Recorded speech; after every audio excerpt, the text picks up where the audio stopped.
بإحسان إلى يوم الدين أما بعد فقد قال الله تعالى في القرآن العظيم والفرقان المجيد بعد أعوذ بالله من الشيطان الرجيم بسم الله الرحمن الرحيم سبحانك لا علم لنا إلا ما علمتنا إنك أنت العليم الحكيم صدق الله العظيم எல்லா பகலும் ஏகேறியவன் அல்லா தல்லுஷானும் தாலா அவன் ஒருவனுக்கே உரித்தாகட்டமாக அவனின் அருமை நாயம் முகமது ரசூலுல்லாஹ் ஸல்லல்லாஹு அலைஹி வஸல்லம் அவர்கள் மீதும் அவர்கள் வலியுற்றி வாழ்ந்த சஹாபாக்கள் தாபீன்கள் தாபீன்கள் நல்லோர்கள் நம் அனைவர்கள் மீதும் அல்லாஹ்வின் சாந்தியும் சமாதானமும் என்றென்றும் நிலவட்டமாக ஆமீன். அஸ்ஸலாமு அலைக்கும் வரஹ்மத்துல்லாஹி வபரகாத்துஹு.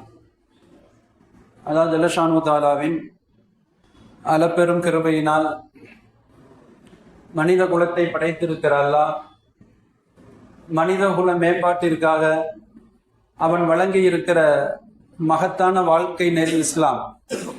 இஸ்லாம் அல்லாஹ்வால் வழங்கப்பட்டிருக்கிற அற்புதமான ஒரு வாழ்க்கை தத்துவம்.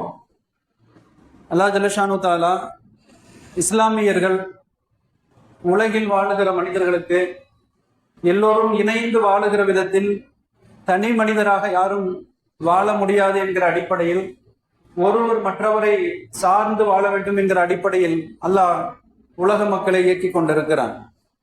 ஒவ்வொருவரும் அடுத்தவரின் தேவையில்லாமல் தயவில்லாமல் உலகில் வாழ முடியாது என்கிற ஒரு நியதியில் அல்லாஹ் வைத்திருக்கிறான். பிறரை சார்ந்து வாழுகிற நாம், பிறரின் தயவில் வாழ்ந்து கொண்டிருக்கிற நாம், பிறருக்கு நாம் செய்ய வேண்டிய கடமைகள் என்று சிலவைகள் உண்டு.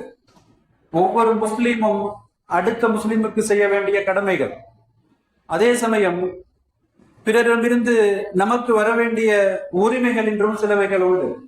ஒரு நாணயத்தின் இரண்டு பக்கங்களைப் போல கடமைகளும் உரிமைகளும்.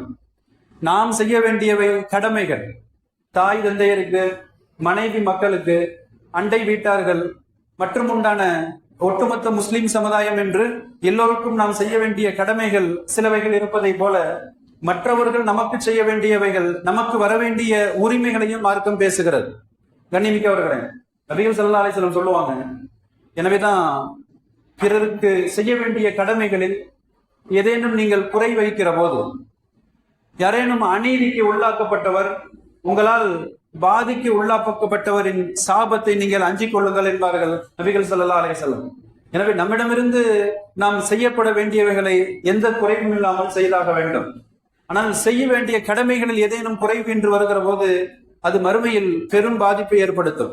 நபிகள் ஸல்லல்லாஹு அலைஹி வஸல்லம் சொல்லுவாங்க, நாளை மறுமையில யாரேனும் ஒரு முஸ்லிமுக்கு, இன்னொரு சகோதர முஸ்லிமுக்கு நீங்கள் செய்ய வேண்டிய கடமைகளில் ஏதேனும் காசு பணங்களோ அல்லது அவரின் மான மரியாதையை குறித்து நீங்கள் கொஞ்சம் குறைவாக பேசி இருந்தாலோ அல்லது அவர்களின் சொத்துக்களில் நீங்கள் அநியாயமாக அபகரித்திருந்தாலோ, பிறரின் உரிமையை எந்த விதத்தில் நீங்கள் அவருக்கு அநீதி இழைத்திருந்தாலும் சரி, உலகிலேயே நீங்கள் பரிகாரம் தேடிக்கொள்ளுங்கள் என்கிறார்கள் நபிகள் ஸல்லல்லாஹு அலைஹி வஸல்லம். அப்ப எந்த விதமான அநீதி இழைக்கப்பட்டாலும் சரி, அடுத்தவரின் உரிமைகள் பறிக்கப்படுகிற போது, அவரின் உரிமைகளில் கை வைக்கப்படுகிற போது அதற்குரிய பரிகாரம் உலகத்திலேயே தேடப்பட்டாக வேண்டும் என்கிறார்கள் நபிகள் ஸல்லல்லாஹு அலைஹி வஸல்லம். ஏன் தெரியுமா? நாளை மறுமையில் தீனார்களோ திர்ஹம்களோ பலன் தராத நாள் மறுமை நாள். தங்கம் வெள்ளி காசுகள் எல்லாம் பலன் தராத அந்த மறுமை நாள்ல யாருக்கு நாம் அநீதி இழைத்திருக்கிறோமோ, எவரின் உரிமைகளை நாம் பறித்திருக்கிறோமோ, அதனுடைய பாதிப்பு என்ன தெரியுமா? நாம் செய்திருக்கிற நற்செயல்கள், நாம் செய்திருக்கிற நன்மைகள் பிடுங்கப்பட்டு அவரின் நன்மையின் கணக்கிலே பதிவு செய்யப்படுமா? இப்ப காசு பணத்திற்கு மறுமையில் செட்டில்மெண்ட் காசு பணங்கள் அல்ல. இடங்களை அநியாயமாக அபகரித்திருந்தால் மறுமையில் அது போன்று இடங்களை பிரதியாக தர முடியாது. செய்யப்படுகிற அநீதி எதுவாக இருந்தாலும் சரி, மறுமையில் நன்மைகளை தந்தாக வேண்டும். நபிகள் ஸல்லல்லாஹு அலைஹி வஸல்லம் சொல்றாங்க, தீனார்களும் திர்ஹங்களும் பலன் தராத மறுமை நாள்ல எவரின் உரிமைகளை நீங்கள் பறித்திருக்கிறீர்களோ, எவரின் உரிமைகளை நீங்கள் அநியாயமாய் தட்டி பறித்திருக்கிறீர்களோ, உங்களது நன்மைகள் அவரது நன்மையின் கணக்கில் பதியப்படும். ஒருவேளை நிறைய அநியாயங்கள் செய்து பல்வேறு நபர்களின் உரிமைகளை பறிப்பதையே இவரது தொழிலாக வைத்திருந்தால் எல்லா நன்மைகளும் தீர்ந்து போய் ஒரு கட்டத்துல அவரின் தீமைகள் இவரது தலையிலே சுமத்தப்படுமா? இவரால் பாதிக்கப்பட்டவர்கள், இவரால் அநீதிக்கு உள்ளாக்கப்பட்டவர்கள், இவரால் உரிமை இழந்தவர்களின் பாவங்கள் எல்லாம் எடுத்து இவரது தலையிலே சுமத்தப்படும் என்கிறார்கள் நபிகள் ஸல்லல்லாஹு அலைஹி வஸல்லம். ஒன்றை தெரிந்தாக வேண்டும், பிறரது உரிமைகளில் எந்த நேரத்திலும் கை வைக்க கூடாது. பிறகு உரிமைகளை நல்ல முறையிலே நிறைவேற்றுவது ஒரு முஸ்லிமின் கடமை. கண்ணிமிக்கவர்களே, சொல்ல போனா ஈருலக வெற்றி, உலகமாகட்டும் நாளை மறுமையாகட்டும், ஈருலக வெற்றி வேண்டுமானால் எல்லாவித அநீதங்களில் இருந்தும் நாம் தப்பித்தாக வேண்டும், எல்லாவித அநியாயங்களில் இருந்தும் நாம் விலகி வாழ வேண்டும். கண்ணிமிக்கவர்களே, ஆனால் இன்றைய உலகத்துல எங்கு பார்த்தாலும் அநீதிகள், அக்கிரமங்கள், அடக்குமுறைகள், ஒடுக்குமுறைகள் என்றெல்லாம் சொல்லி உரிமைக்காக குரல் கொடுக்கப்படுகிற போது குரல் வலை நசுக்கப்படுகிறது. அப்ப அவர்களின் உரிமையை அவர்கள் முழங்குகிற போது இரும்பு கரம் கொண்டு அடக்கப்படுகிற நிகழ்வுகளை எல்லாம் பார்க்கிறோம். கண்ணிமிக்கவர்களே, கடந்த சில நாட்களாக டெல்லியில நடக்கிற நிகழ்வுகள் நமக்கு தெரியும். எந்த அளவுக்கு கல்வி மாணவர்களின் அடிப்படை உரிமை, பல்வேறு உயர்கல்விகள் கற்று குறிப்பாக உயிர் காக்கிற மருத்துவ கல்வி என்பது அற்புதமான ஒரு சேவை கல்வி. அந்த கல்வியில் திறமை படைத்த எல்லா மாணவர்களும் அதற்கு தகுதி பெற வேண்டும் என்பதற்காக இன்றைக்கு சில காலங்களாக, சில வருடங்களாக வைக்கப்படுகிற அந்த நீட் தேர்வுகள், அதனுடைய கெடுபிடிகள், அந்த கேள்விகளின் கடினத்தன்மை, அதில் தேர்ச்சி பெறுகிற சாமானிய மாணவர்களின் விகித குறைவு என்றெல்லாம் பார்க்கிற போது இன்றைக்கு அது ஒரு பெரும் போராட்டமாக மாறியிருப்பதை பார்க்கிறோம். கண்ணிமிக்கவர்களே, உரிமைகள், எல்லாவித உரிமைகளும் பாதுகாக்கப்பட்டாக வேண்டும். தனி மனித உரிமைகள் பாதுகாக்கப்பட வேண்டும். மாணவ சமுதாயத்தின் உரிமைகள் பாதுகாக்கப்பட வேண்டும். ஆண்கள், பெண்கள் என்று எல்லோரது உரிமைகளையும் மார்க்கம் பேசுகிறது. கண்ணிமிக்கவர்களே, ஒரு சஹாபி கேட்பாங்க, ரசூலுல்லாஹ் ஸல்லல்லாஹு அலைஹி வஸல்லம், இந்த சமுதாயத்தை பொறுத்த வரைக்கும் செல்வம் கூட தன் உரிமையாக ஒருவர் வைத்திருக்கிற போது அதை பறிப்பதற்கு அனுமதி இல்லை. ஒரு சஹாபி கேட்பாங்க, ரசூலுல்லாஹ், நான் செல்வம் வைத்திருக்கிறேன், என் செல்வத்தை பறிப்பதற்கு ஒருவர் வருகிறார், என் செல்வத்தை பிடுங்குவதற்கு வருகிறார், அநியாயமாக அதை பறிப்பதற்கு வருகிறார், நான் என்ன செய்ய வேண்டும் என்று கேட்பார்கள். நபிகள் ஸல்லல்லாஹு அலைஹி வஸல்லம் சொல்லுவாங்க, அப்ப உரிமைகளை எவ்வளவு தூரம் நபிகள் நாயகம் வலியுறுத்தி தருகிறார்கள். பெருமானார் சொல்லுவாங்க, நீ விட்டு தர வேண்டியதில்லை என்பார்கள். எங்க உயிர் போயிருமோ, எதுவும் விபரீதம் நடந்து விடுமோ என்று நீ கோழையாக உன் செல்வத்தை விட்டு தர வேண்டியதில்லை என்பார்கள். தொடர்ந்து அவர் கேட்பாரு, யா ரசூலல்லாஹ், அவர் சண்டைக்கு வருகிறார், நான் செல்வத்தை தர மறுக்கிறேன், அவர் என்னோடு யுத்தம் புரிய வருகிறார், இப்ப நான் என்ன செய்ய வேண்டும்? நபிகள் ஸல்லல்லாஹு அலைஹி வஸல்லம் சொல்லுவாங்க, நீயும் அவரோடு சண்டையிடு என்பார்கள். உன் செல்வத்தை, உன் உரிமையை பாதுகாப்பதற்கு நீ சண்டையிடு என்பார்கள். அடுத்தவங்க கேட்பாங்க, ரசூலுல்லாஹ், ரெண்டு பேரும் மோதிக்கிறோம், இப்ப இறுதியில் நான் கொல்லப்பட்டால் எனது நிலை என்ன என்று கேட்பார்கள். சொல்வார்கள் நபிகள் ஸல்லல்லாஹு அலைஹி வஸல்லம், நீ ஷஹீத் என்பார்கள். அப்ப தனது செல்வத்தை, உரிமையை பாதுகாப்பதற்காக ஒருவன் போராடி இறுதியில் அவன் இறக்கிற போது ஷஹீத் என்கிறாள் நபிகள் ஸல்லல்லாஹு அலைஹி வஸல்லம். கடைசியா அவர் கேட்பாரு, ஒருவேளை நான் அவனை கொன்று விட்டால் அவனது நிலை என்ன என்று கேட்பார்கள். பெருமானார் சொல்லுவாங்க, அவன் நரகவாதி என்பார்கள். அப்ப அடுத்தவர் உரிமையை கை வைப்பவன், அடுத்தவரது உரிமையை பறிப்பவன் நரகவாதி என்கிற மிக மோசமான துர்பாக்கியவான் என்று பார்க்கிறோம். கண்ணிமிக்கவர்களே, அதனால பெருமானார் காலத்துல ஆண்கள், பெண்கள் எல்லா தரப்பினரின் உரிமைகளும் நிலைநாட்டப்பட்டது. இன்னைக்கு நம்முடைய நாடுகள்ல எவ்வளவு தூரம் பெரும்பான்மை சிறுபான்மை வாதம் பேசி சிறுபான்மையின் உரிமைகள் எல்லாம் இப்படி காலில் போட்டு விதிக்கப்படுகிறது. அவர்கள் குடியுரிமை உட்பட எவ்வளவு ஆபத்தான அடுத்தடுத்த சட்டங்களை பார்க்கிறோம். இதே நபிகள் ஸல்லல்லாஹு அலைஹி வஸல்லம் காலத்துல கஸ்ஸா பின் கித்தாம்னு ஒரு பெண்மணி, எவ்வளவு தூரம் பெண்களுக்கு கூட உரிமைகளை தந்திருக்கிற மார்க்கமாக இஸ்லாமிய மார்க்கம். இப்போ ஒரு சஹாபிய பெண்மணி கஸ்ஸா பின் கித்தாம், இப்ப இவங்க ஏற்கனவே திருமணமான பெண்மணி, கணவனை இழந்த பெண். இப்ப இன்னொரு திருமணம், தந்தை பொறுப்பாளி, எனவே மகளுக்கு இன்னொரு திருமணம் விருப்பம் இல்லாமல் செய்து வைப்பார். மகளின் அனுமதி இல்லாமல் இரண்டாவது திருமணம் நடந்தேறும். இப்ப இந்த பெண்மணி நேரா பெருமானாட்ட வருவாங்க, ஸல்லல்லாஹு அலைஹி வஸல்லம், யா ரசூலல்லாஹ், எனக்கு இந்த திருமணத்துல விருப்பம் இல்லை, இப்ப நிர்பந்தமாய் என் தந்தை மடமுடித்து வைத்திருக்கிறார் என்று சொல்லுகிற போது நபிகள் ஸல்லல்லாஹு அலைஹி வஸல்லம் அந்த திருமணத்தை ரத்து செய்தார்கள் என்று பார்க்கிறோம். மன்னிமிக்கவர்களே, இப்ப பெண்களுக்கும் கூட பல்வேறு உரிமைகள் இந்த மார்க்கத்திலே நிலைநாட்டப்பட்டிருக்கிறது. அவர்களின் உரிமைகள் நிலைநாட்டப்பட்டதை பார்க்கிறோம். மன்னிமிக்கவர்களே, இது இன்னொரு நிகழ்ச்சி ஹதீஸ்ல வரும். பரீரா என்று ஒரு பெண்மணி, பரீரா, அவருடைய கணவர் முகீஸ் கொஞ்சம் அழகில்லாதவர், ஆனால் மனைவி மீது அவ்வளவு அற்புதமான ஒரு பாசம் வச்சிருக்கிறவர், எல்லா நேரங்களிலும் மனைவியை சுற்றி சுற்றி வரக்கூடியவர். ஒரு கட்டத்தில் அந்த பெண்மணி முகீஸின் மீது விருப்பம் இல்லாமல் வேண்டாம் என்று சுலா கொடுத்துருவாங்க, கணவனை கைவிட்டு விட முடிவு செய்வார். இதை அறிந்த முகீஸ் தாடி நினைகிற அளவிற்கு அழுதாராம். மனைவியின் பிரிவை எண்ணி நேர பெருமானாட்ட போயிடுவார். ஸல்லல்லாஹு அலைஹி வஸல்லம், யா ரசூலல்லாஹ், என் மனைவியோடு சேர்ந்து வாழ எனக்கு விருப்பம், ஆனால் அவருக்கு விருப்பமில்லை என்று சொல்லுகிற போது நபிகள் ஸல்லல்லாஹு அலைஹி வஸல்லம் அந்த பெண்மணி பரீராவை அழைத்து சொல்லுவார்கள், நீ உன் கணவனோடு சேர்ந்து வாழலாமே. பெருமானார் சொல்லுவாங்க. பரீரா அந்த பெண்மணி கேட்பாங்க, யா ரசூலுல்லாஹ், நீங்கள் கட்டளை இடுகிறீர்களா அல்லது பரிந்துரையா என்று கேட்பார்கள். நபிகள் ஸல்லல்லாஹு அலைஹி வஸல்லம் இது கட்டளை அல்ல, எனது பரிந்துரை என்று சொல்லுகிற போது அந்த பெண்மணி உரிமையை நிலைநாட்டி சொல்வார்கள், எனக்கு வாழ விருப்பம் இல்லை. அப்ப பிரிவு ஏற்பட்டு போகும். அப்ப யோசித்து பார்க்கிறோம், இஸ்லாமிய மார்க்கத்தை பொறுத்த வரைக்கும் வாழ்க்கை துணையை தேர்வு செய்வது தொடங்கி விவாகரத்து உட்பட அத்துணை நிலைகளிலும் மார்க்கம் உரிமையை நிலைநாட்டுகிறது. ஆண் பெண்களுக்கு உண்டான உரிமையை மார்க்கம் பேசுகிறது. கண்ணிமிக்கவர்களே, நபிகள் ஸல்லல்லாஹு அலைஹி வஸல்லம் அந்த பெண்மணியை அவமதிக்கவில்லை, உன் உரிமை மறுக்கவில்லை, அந்த பெண்மணியை எந்த தகாத வார்த்தைகளாலும் திட்டவில்லை. கண்ணிமிக்கவர்களே, யோசித்து பார்க்கிறோம், உரிமைகள் ஆணாக இருந்தாலும் பெண்ணாக இருந்தாலும் நிலைநாட்டப்பட்டாக வேண்டும். இது சஹதுன்னு ஒருத்தவர் பெருமானார் ஸல்லல்லாஹு அலைஹி வஸல்லம் காலத்துல சிறுவர்களை கூட நபிகள் ஸல்லல்லாஹு அலைஹி வஸல்லம் உரிமையை நிலைநாட்டுவார்களாம். சின்னஞ்சிறு சிறுவர்களிடத்திலே கூட எவருக்கும் உரிமை மறுப்பில்லை. பெருமானாருடைய சபையில சஹது அப்படிங்கிறவங்க சொல்றாங்க ரலியல்லாஹு அன்ஹு, பெருமானாருடைய சபையில ஒரு பானம் கொண்டு வந்து தரப்படும், ஒரு குடிபானம். பெருமானாரின் வலது பக்கத்துல சிறுவர்கள் அமர்ந்திருப்பார்கள் அந்த சபையில, இடதுபுறம் வயதான பெரியவர்கள் அமர்ந்திருப்பார்கள். நபிகள் நாயகத்தின் சுன்னத் வழிமுறை என்னன்னு சொன்னா, எந்த ஒரு சபையிலும் ஒரு நல்ல காரியங்களை துவங்குகிற போது வலப்புறம் இருந்து துவங்குவார்கள் நபிகள் ஸல்லல்லாஹு அலைஹி வஸல்லம். வலதுபுறம் இருந்து அவர்கள் ஆரம்பிப்பார்கள். ஆனா இங்க வலதுபுறம் சிறுவர்கள், இடதுபுறம் பெரியவர்கள். பெரியவர்களின் மரியாதை காக்கப்பட வேண்டும், அவர்களுக்கு முன்னுரிமை தந்தாகப்பட வேண்டும். நபிகள் ஸல்லல்லாஹு அலைஹி வஸல்லம் நபி என்பதற்காக அனுமதி இல்லாமல் எந்த காரியத்தையும் செய்வதில்லை. சிறுவர்கள்ட்ட அனுமதி கேட்பாங்க. பெருமானார் பெரியவங்க எல்லாம் இந்த சபையில இருக்கிறாங்க, நீங்கள் அனுமதி தந்தால், உங்கள் உரிமையை விட்டு தந்தால் பெரியவர்களுக்கு முதலில் நான் பருக தருகிறேன் அப்படின்னு சொல்லுவாங்க. அந்த இளைஞர்கள் சிறுவர்கள் அவர்கள் சொன்ன வார்த்தை என்ன தெரியுமா? யா ரசூலுல்லாஹ், உங்களது புனித வாய் வைத்த, உங்களது புனித எச்சில் பட்ட இந்த பானம், அதை நாங்கள் விட்டு தருவதற்கு தயாராக இல்லை. அந்த பெரும் பாக்கியம், அந்த பெரும் பேர் எங்களுக்கு வேண்டும் என்று சொல்லி அவர்கள் முதலில் அருந்தியதை பார்க்கிறோம். மன்னிவிக்கவர்களே, அப்ப சிறுவர்கள் தொடங்கி பெண்கள் உட்பட எல்லா தரப்பினருக்கும் பெருமானாரின் காலத்துல உரிமைகள் நிலைநாட்டப்பட்டிருக்கிறது. கண்ணிமிக்கவர்களே, ஆனால் சில பேர் பார்க்கிறோம், உரிமையை கேட்கிற திராணி இல்லாம தனது உரிமையை குறித்து அவர்கள் கேட்க ஒருவித தயக்கம், ஒருவித தவிப்புல உரிமையை விட்டு தந்து விட்டு பிறகு அழுது புலம்புவதை பார்க்கிறோம். இப்ப மார்க்கம் உறுதியாக சொல்லுகிறது, உனக்கு வரவேண்டிய உரிமைகளை நீ தாராளமாக கேட்டு வாங்கிக் கொள்ளலாம்.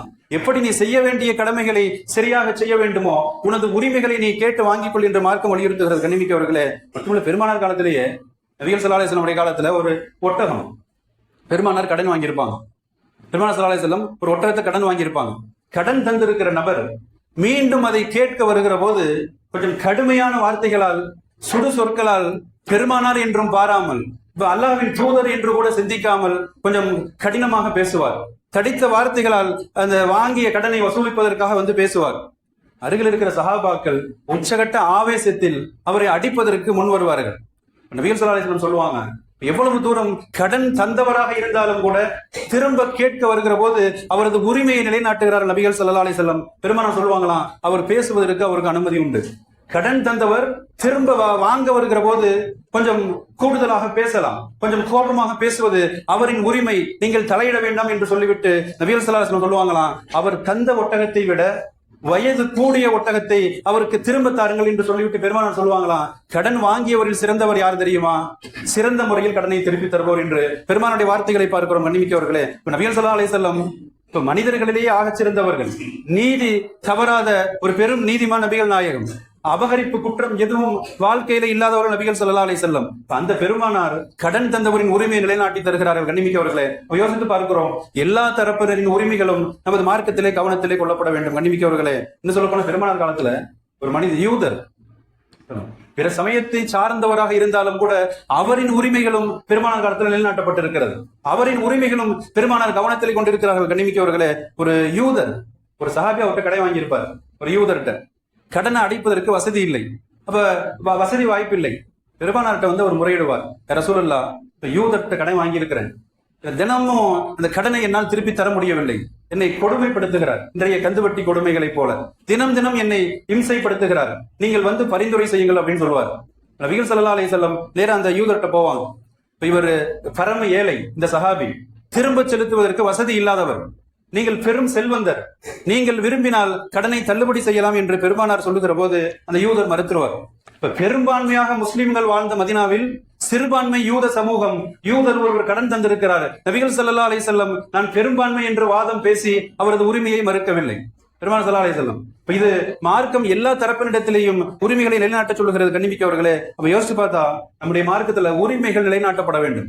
குறிப்பா இன்றைய காலகட்டத்துல சிறுபான்மை சமுதாயம், இந்த நாட்டில் வாழக்கூடிய நமது உயிர் உடைமை உட்பட அத்துணை உரிமைகளும் பாதுகாக்கப்பட வேண்டும். கண்ணிமிக்கவர்களே, இதை இன்னொரு நிகழ்ச்சியில வருது. பெருமானார் ஸல்லல்லாஹு அலைஹி வஸல்லம் காலத்துல ஒருத்தவர், ஒரு யூதர் கடை பகுதியில் வித்துக்கிட்டு இருப்பாரு. இப்போ ஒரு முஸ்லீம் அந்த பொருளை வாங்குகிற போது குறைந்த விலைக்கு கேட்பார், விலையை குறைச்சு கேட்பார், பேரம் பேசுவார். இப்ப அந்த யூதர் சொல்லிடுவாரு, மனிதர்களிலேயே ஆகச் சிறந்த நபி மூசா அலைஹிஸ்ஸலாம், இப்ப அவரை நபியாக தேர்ந்தெடுத்த அல்லாஹ் மீது சத்தியமாக நான் விலை குறைத்து தரமாட்டேன் அப்படின்னு சொல்லிடுவாரு. இப்ப இந்த கேட்ட ஒரு அன்சாரி சஹாபி, அந்த இடத்துல இருந்த ஒரு அன்சாரி சஹாபி எந்திரிப்பாரு. கோபத்துல அந்த யூதனின் கன்னத்தில் ஓங்கி ஒரு அரைஞ்சிடுவார், அவருடைய கன்னத்தில் அரைஞ்சிடுவார். நபிகள் ஸல்லல்லாஹு அலைஹி வஸல்லம் ஆளுகிற காலத்திலேயே மனிதர்களில் சிறந்த மூசா என்று இவர் சொல்லுகிறாரே, அந்த ஈமானிய ரோசம், பெருமானார் மீது கொண்டிருக்கிற உச்சகட்ட பாசம், கன்னத்துல ஒரு அறைந்த உடனேயே யூதர் நேர பெருமானாட்ட தான் வருவார். தனது உரிமையை நிலைநாட்ட வருகிறார். பெருமானாட்ட வந்து சொல்லுவாராம், யா அபுல் காசிம், பெருமானாருடைய அடைமொழி. காசிமின், பெருமானாருடைய ஒரு மகன் காசிம் இருந்தாங்க. யா அபுல் காசிம், காசிமின் தந்தையே, நாங்கள் மாற்று மத சகோதரர்கள், இப்ப எங்களது உயிர் உடைமை உட்பட அத்தனையும் பாதுகாப்பதாக நீங்கள் எங்களுக்கு வாக்குறுதி தந்திருக்கிறீர்கள் அப்படின்னு பெருமானாட்ட சொல்றப்ப இந்த அறைக்கு என்ன பதில் அப்படின்னு கேட்பாரு. இவர் அநியாயமாக என்னை அறைந்திருக்கிறார், என்ன பதில் என்று கேட்கிற போது நபிகள் ஸல்லல்லாஹு அலைஹி வஸல்லம் முகத்துல கோப குறி தென்பட்டதாக ஹதீஸ்களிலே வருகிறது. ஒரு மாற்று மதத்தை சார்ந்த ஒருவர், சிறுபான்மை ஒருவர் பாதிக்கப்படுகிற போது நபிகள் ஸல்லல்லாஹு அலைஹி வஸல்லம் அவருடைய கோபத்தில் கொண்டு பெருமானார் சொன்னாங்களாம், அல்லாஹ்வின் நேசர்களுக்கு மத்தியில் நீங்கள் பிரிவினையை ஏற்படுத்த வேண்டாம், நபிமார்களுக்கு மத்தியில் நீங்கள் ஏற்றத்தாழ்வை ஏற்படுத்த வேண்டாம் என்று பெருமானார் சொல்லிட்டு பெருமானார் சொல்லுவாங்களாம், நபி மூசா அலைஹிஸ்ஸலாம் எப்படிப்பட்டவர்கள் தெரியுமா, நாளை மறுமையில் முதல் சூர் ஊதப்படுகிற போது வானம் பூமியில் உள்ள அத்துணை பேரும் மூர்ச்சையாகி போவார்கள், அத்துணை படைப்புகளும் மயங்கி மூர்ச்சையாகி கீழே விழும், அல்லாஹ் நாடிய சில பேர்களை தவிர சொல்லிட்டு பெருமானார் சொல்லுவாங்க, மீண்டும் இரண்டாவது சூர் ஊதப்படும். இரண்டாவது முறையாக இஸ்ராஃபில் அலைஹிஸ்ஸலாம் ஊதுவார்கள். இரண்டாவது சூர் ஊதப்பட்டதும் முதலாக நாளை மறுமையில் எழுப்பப்படுவோம் நான் என்பார்கள் நபிகள் ஸல்லல்லாஹு அலைஹி வஸல்லம். இது பெரும்பாக்கியம் பெருமானாருக்கு கிடைக்கும். இப்ப முதல் மனிதராக, முதல் நபியாக மறுமையில் எழுப்பப்படுகிற பாக்கியம் எனக்கு உண்டு அப்படின்னு சொல்லிட்டு அடுத்த பெருமானார் தொடர்ந்து சொல்லுவாங்க, நான் எந்திரிச்சு பார்ப்பேன், நபி மூசா அலைஹிஸ்ஸலாம் அல்லாஹ்வின் அரிசை பிடித்துக் கொண்டு நிற்பார்கள், அல்லாஹ்வின் சிம்மாசனத்தை பிடித்துக் கொண்டு நிற்பார்கள். சொல்லிட்டு பெருமானார் சொல்லுவாங்க, எல்லோரும் மூர்ச்சையாகி மீண்டும் எழுகிற போது நபி மூசா ஏன் முதல்ல இருந்தார் அப்படின்னு சொன்னா, சூர்சினா மலையில அல்லாஹ்வை பார்க்க வேண்டும் என்கிற ஆவலில் அவர் நின்ற போது அல்லாஹ் தனது பேரொழியை வெளிப்படுத்துவான், உலகத்திலேயே அவர் மூர்ச்சையாகி விழுந்தார். அப்ப அவரது கணக்கு இங்கேயே முடிந்தது என்று பெருமானார் சொல்வதை பார்க்கிறோம். கண்ணிமிக்கவர்களே, யோசித்து பார்த்தால் உரிமைகள் யாராக இருந்தாலும் அது நிலைநாட்டப்பட வேண்டும். குறிப்பாக ஒரு அரசாங்கம் என்கிற போது குடிமக்களின் உரிமைகளை அது நிலைநாட்டியாக வேண்டும். அது மாநில அரசுகளோ அல்லது ஒன்றிய அரசுகளோ. ஆனா இப்ப நடக்கக்கூடிய இந்த ஒரு பெரும் ஒரு கலவரத்துல இவ்வளவு பெரும் ஒரு போராட்டம், கல்விக்கான ஒரு போராட்டமாக, அப்ப மருத்துவ கல்வி அது எல்லோருக்கும் வாய்ப்புகள் வழங்கப்பட வேண்டும். சில குறிப்பிட்ட நபர்கள் மாத்திரமே காசு பணங்களை தந்து அல்லது பல்வேறு மோசடிகள் செய்து உள்ளே போகிற நிலைகள் மாற வேண்டும் என்கிற மாணவர்களின் நியாயமான போராட்டம் நம்முடைய மாநிலங்கள்ல கூட அற்புதமாக சொல்லுவார்கள். டெல்லி இந்தியாவின் தலைநகரம், இளைஞர்கள் கல்வி உரிமைக்காக போராடி கொண்டிருக்கிறார்கள். தமிழ்நாட்டை குறித்து தமிழ்நாட்டு இளைஞர்கள் ஒரு திரைப்படத்திற்காக டிக்கெட் எடுக்க அலைமோதுகிறார்கள் என்றெல்லாம் சொல்லி நாம் பார்த்திருப்போம். இந்த அளவிற்கு ஒரு அறியாமையில் இன்னும் இருந்து கொண்டிருக்கிறோம். ஒரு இளைஞர்களின் அடிப்படை தேவையாக இருக்கிற கல்வி அது எல்லோருக்கும் பரவலாக்கப்பட வேண்டும் என்கிற ஒரு நிலையில் ஒரு பெரும் போராட்டம் நடக்கிற போது இன்னமும் நாம் விழிப்புணர்வையாம இருக்கிறோம். கண்ணிமிக்கவர்களே, பொதுவாக கல்வி உரிமைக்காக களத்தில் நின்று இன்றைக்கு பல்லாயிரக்கணக்கான இளைஞர்கள் குரல் கொடுத்து வருகிறார்கள். வரலாறு சொல்லுகிற செய்தி என்ன தெரியுமா, எத்தனையோ எதேச்சதிகாரிகள் பெரும் பெரும் அடக்குமுறையாளர்களை வீழ்த்திய சக்தி அது வரலாறு சொல்லுகிறது மாணவர்களின் முன்னணி எழுச்சி என்று சொல்லுகிறது. இப்ப மாணவர்களின் பெரும் எழுச்சி தன்னெழுச்சியா எழுகிற போது பெரும் சர்வாதிகார சக்தியை கூட அது வீழ்த்திவிடும் என்று பார்க்கிறோம். கண்ணிமிக்கவர்களே, பொதுவாக இந்த நீட்டை பொறுத்த வரைக்கும் மருத்துவ கல்வி சாதாரண ஏழை மாணவர்கள், திறன் படைத்திருக்கிற, அறிவு படைத்திருக்கிற, காசு பணம் இல்லாத எத்தனையோ ஏழை மாணவர்களுடைய கனவை சிதைக்கிற ஒரு பெரும் வன்கொடுமையாக இந்த நீட் தேர்வு என்று சொல்லப்படுகிறது. கண்ணிமிக்கவர்களே, அதனாலதான் பெரும் தடைகளை தாண்டி கூட பல்லாயிரக்கணக்கான ராணுவ வீரர்கள், துணை ராணுவ படைகள், இன்ன பிற காவல் என்று எல்லாவற்றையும் தாண்டி வீரம் செறிந்த ஒரு பெரும் போராட்டமாக பல நாட்களாக தொடர்ந்து கொண்டிருக்கிறது. கண்ணிமிக்கவர்களே, ஏன் இந்த போராட்டம் அப்படின்னு சொன்னா, உரிமைக்காக மாணவர்கள் குரல் கொடுக்கிறார்கள். ஏன்னா படித்தால் வாழ்வில் உயரலாம், எந்த சமுதாயமாக இருந்தாலும் சரி. கல்வி வாழ்வை உயர்த்தும், நல்ல உயர்ந்த ஒரு இலக்குகளை அடைய முடியும்.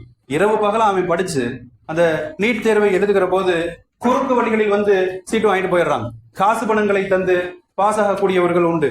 எவ்வளவோ அந்த கேள்வித்தாள்கள் நாம் அறிந்திருக்கலாம். கேள்வித்தாள் கசிவு எவ்வளவு ஒரு துக்ககரமான ஒரு செயல், அவமானகரமான ஒரு செயல். கேள்வித்தாள்கள் கசிவு. அப்ப கிட்டத்தட்ட 40 லட்சம் மாணவர்கள், 20 லட்சம் மாணவர்கள் பாதிப்பு, மன உளைச்சல். பெரும் தயாரிப்புக்கு பின்னால அந்த எக்ஸாம் சென்டருக்கு போனா கேள்வித்தாள் கசிவு, தேர்வு அப்படியே கேன்சல் ஆக்கப்படுகிறது. ஒரு பெரும் மன உளைச்சலுக்கு மாணவர்கள் உள்ளாக்கப்படுற கண்ணிமிக்கவர்களே. மட்டுமல்ல, கடந்த 5 ஆண்டுகளில் மாத்திரம் இந்த நீட் தேர்வினுடைய கொடுமை என்ன தெரியுமா? 100கணக்கான மாணவர்கள் தற்கொலை. அப்போ ஒரு நாட்டின் முதுகெலும்பாய் திகழ்கிற ஒரு பெரும் வருங்கால சக்தியாய் வரக்கூடிய பெரும் தலைமுறையாக இருக்கிற மாணவர்கள் மன அழுத்தத்தால், மன உளைச்சலால் அந்த தேர்வை எதிர்கொள்ள முடியாமல் வாழ்வை முடித்துக் கொள்கிறார்கள் என்று பார்க்கிற போது இது முடிவுக்கு வர வேண்டும் என்பதற்காக பொங்கி எழுந்திருக்கிற மாணவ போராட்டங்களை பார்க்கிறோம். கண்ணிமிக்கவர்களே, இது சொல்ல போனா தமிழ்நாட்டுடைய அவலநிலையை சொல்றதா இருந்தா, இளைஞர்களின் தயவால், இளைஞர்களின் எழுச்சியால் ஆட்சியை பிடித்திருப்பவர்கள் கூட அதில் அங்கம் வகிக்கிற அமைச்சர்கள் எந்த அளவுக்கு ஒரு மோசமான செயல்பாடு அப்படின்னு சொன்னா, அவருடைய கடைசி படம் என்று சொல்லி கண்ணீர் வடிக்கிற கொடுமைகள் எல்லாம் கூட பார்க்கிறோம். கடைசி படமா அடுத்து பார்க்க முடியாது. இப்ப நாட்டின் நிலை எவ்வளவு ஒரு உச்சகட்ட ஒரு சோதனைக்கு போய்கிட்டு இருக்குது. இளைஞர்களின் வாழ்வு கேள்விக்குறியாகி கொண்டிருக்கிறது. கண்ணிமிக்கவர்களே, உணராமல் இருந்து கொண்டிருக்கிறோம். கண்ணிமிக்கவர்களே, பார்த்துட்டு வந்து பெண்கள் சொல்லக்கூடிய வார்த்தைகள், ஃபர்தாவோடு பெண்கள் சொல்லுகிற வார்த்தை. அப்ப நாம் யோசித்து பார்க்க வேண்டும். கண்ணிமிக்கவர்களே, எந்த அளவிற்கு நாம் அறிவை அடமானம் வைத்து இன்றைக்கு செயல்பட்டுக் கொண்டிருக்கிறோம். எதிர்கால தலைமுறையின் கல்வி உட்பட முன்னேற்றங்களை குறித்து நாம் சிந்திக்க தவறி கொண்டிருக்கிறோம். கண்ணிமிக்கவர்களே, இறுதியாக சொல்வதானால், நம்முடைய இஸ்லாமிய பார்வையில இந்த கொடுங்கோன்மை, அரசாங்கமாக இருந்தாலும் சரி, தனிநபராக இருந்தாலும் சரி, கொடுங்கோன்மை என்று வருகிற போது அதற்கு எதிராக குரல் கொடுக்க வேண்டும் என்று மார்க்கம் சொல்லுகிறது. குர்ஆனிலே அல்லாஹ் குறிப்பிடுகிறான், பொதுவா ஒரு இழிவான வார்த்தைகள் பேசுவது, கண்டனங்களை தெரிவிப்பது யாருக்கும் அனுமதி அல்ல. ஆனா அல்லாஹ் குறிப்பிடுகிறான், அநீதி இழைக்கப்பட்டவர்களுக்கு மட்டும் அனுமதி உண்டு அப்படின்னு சொல்றான். பாதிக்கப்பட்டவர்கள், அநீதிக்கு உள்ளாக்கப்பட்டவர்கள், இப்ப இவர்கள் கண்டனங்களை தெரிவிப்பதோ அல்லது கொஞ்சம் கரடு முரடான வார்த்தைகளை பேசுவதோ அனுமதி உண்டு என்று அல்லாஹ் குறிப்பிடுகிறான். கண்ணிமிக்கவர்களே, இப்ப அநீதிக்காக போராடுகிற, பாதிப்புக்கு உள்ளாக்கப்பட்டிருக்கிற மாணவ சமுதாயத்தினுடைய போராட்டம் வெற்றி பெற நாம் எல்லோரும் அல்லாஹ்விடத்திலே துஆ செய்ய வேண்டும். கண்ணிமிக்கவர்களே, அல்லாஹ் ஜல்ல ஷானஹு தஆலா கல்வி உரிமை நிலைநாட்ட அல்லாஹ் கிருபை செய்வானாக. நம்முடைய சமுதாயத்திலும் நிறைய கல்வியாளர்களை அல்லாஹ் உருவாக்குவானாக. பெரும் பெரும் ஆராய்ச்சி படிப்புகள் உட்பட பெரும் உயரங்களுக்கு செல்லக்கூடிய சமுதாயத்தை அல்லாஹ் உருவாக்குவானாக. அல்லாஹ் இந்த அடக்குமுறையாளர்கள், இந்த சர்வாதிகாரிகளுக்கு எதிராக அல்லாஹ் நமக்கு உதவி செய்வானாக. வாஹிர் தஅவானா அல்ஹம்துலில்லாஹி ரப்பில் ஆலமீன்.